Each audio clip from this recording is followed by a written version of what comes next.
For day 5 notes in Unit 7, this is over the quadratic formula. As you can see, the quadratic formula is right here, pretty big before you. First thing you need to do is make sure that your problem, your equation, is in standard form. So you want it so it's in this form where it's like x squared and then x and then a number, and it has to equal 0. So we're really close here. We have the x squared, we have the x, but we have equals 8. So that needs to be moved over to right here and becomes a negative 8 when you move it across the equal sign. So we would have 7x squared minus 2x minus 8, and because I moved that 8 over, now it becomes equal 0. Alright, so now we need to know what ABC is. So A is in front of the x squared, B is in front of the x, and then C is just the end. It's just your constant, your number at the end. Okay? And I want to take these three numbers and I want to plug them into the formula. So I would set it up as x equals, I know that I have to have a negative b. Okay, so I put my negative in, and then I go figure out b, and b is negative 2. And then I have plus or minus the square root. So b, again, is negative 2 squared minus 4. And I think of it as times a times c. So a is 7. C is negative 8. And then at the bottom of the fraction we have 2 times a. So 2 times a is 7. And then I go through and I simplify. So right here, a negative 2 makes a positive 2. And then I have plus or minus. Okay, negative 2 squared is a 4. A negative 4 times 7 is negative 28. And then negative 28 times negative 8 is a positive 224. And then at the bottom, we do 2 times 7, and that's 14. So I would keep figuring out, okay, what can I simplify now? Well, 4 plus 224 is 228. And the rule of thumb is that if you can simplify the radical, you simplify the radical.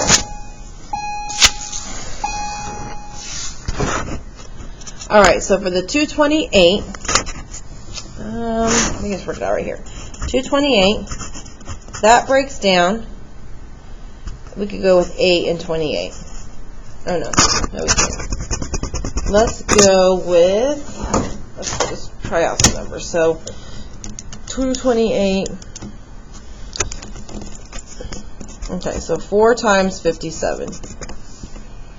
Okay, well, 4 can break down to 2 and 2. And 57 can't break down. So I have a 2, and a 57. My only pair is 2. So I would have 2 plus or minus. Instead of this, I now have 2 radical 57 over 14. And I look to see anything on the radical. Like, if all 3 of these numbers can be reduced, I reduce them. So I can divide all of them by 2. So 2 divided by 2 is 1, 2 divided by 2 is 1, and 14 divided by 2 is 7. And hopefully you remember that this 1 in front of the radical doesn't really matter. This one does matter, however. So my answer would be 1 plus or minus the square root of 57 over 7. Okay. Then the last one here, again, we want to make sure it's in standard form. So the 5x squared, it's good, but we need to move the 12 and the 2 to the other side and make this side a 0. And so if I move both of those over, that becomes a positive, and the 2 becomes a negative, equals 0. So we have A, B, and C, and we need to plug it in to these values. So I have a negative from the formula, and B is 12. Then I have plus or minus the square root. Okay, well, b is 12 again, so 12 squared minus 4 times a, which is 5, times c, which is negative 2. And that's all over 2 times a, and a again is 5. So now it's just a matter of simplifying. So negative 12 plus or minus 12 squared, or 12 times 12 is 144. Negative 4 times positive 5 is negative 20, but negative 20 times negative 2 is a positive 40. And then at the bottom we have 2 times 5, which is 10.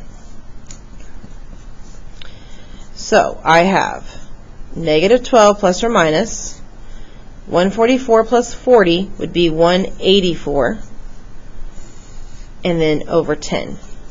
So if I look, the 184 is divisible by 2. I should try to break this down. So 184.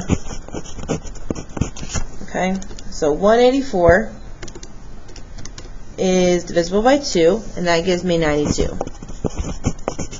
Okay, well, 92 is even, so if I divide 92 by 2, I get 2 times 46. And 46 divided by 2 is 2 and 23. So I have 3 2's and a 23. So I have 1 pair of 2's. So this becomes negative 12 plus or minus the 184 square root here, the radical 184, becomes a 2 radical. The leftover is 2 times 23, which is 46. That goes back in the radical, and then 10 is my denominator, my bottom number. So I check, does all 3 of those numbers, are they divisible by something? And they are. They're divisible by 2. So 2 can go into here, negative 6. 2 can divide into 2, 1. And 10 divided by 2 is 5.